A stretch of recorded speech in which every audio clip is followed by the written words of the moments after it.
how to do this.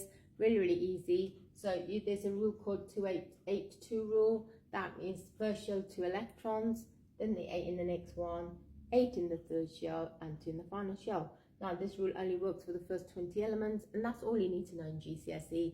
Come A level, this rule doesn't really work. So let's have a look. So this, I have got 17 electrons for chlorine, and if I use this rule, my first shell, like I said, will have 2 electrons. That's the maximum capacity for the first shell. In the next shell, I can have a maximum of 7. Make sure your electrons are either done with a dot or cross. It doesn't really matter. And you can see I'm drawing them in pairs, which is easier. I don't lose count of them. But if you have single electron, that's fine too. So I've got 2 and an 8, that makes it 10.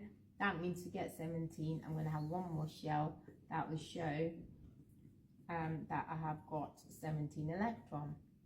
Now when I write this out, there's a 2 first shell, 8 next shell, and 7, and these commas are indicating the different shells. This time I've got calcium, I've got to make 20 electrons. So if I write calcium down, I've got 2, then I've got 8. Remember they're in pairs on the shell, not flying around. Then I've got another 8. And then finally, I'm going to get another 2 on the last shell.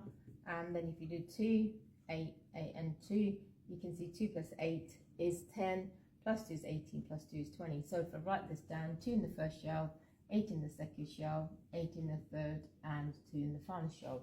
Now, if you're doing a high tear or a triple tear, you've got to be really careful. If they give you ions, if you're metal, you lose electron. That means you may lose shells as well. For example, if it's sodium's 281, you may lose a shell. And if it's a non-metal, you gain electrons, so you might even gain shells. So be careful if it's an ion, it's an atom. So this is how you do the electronic configuration.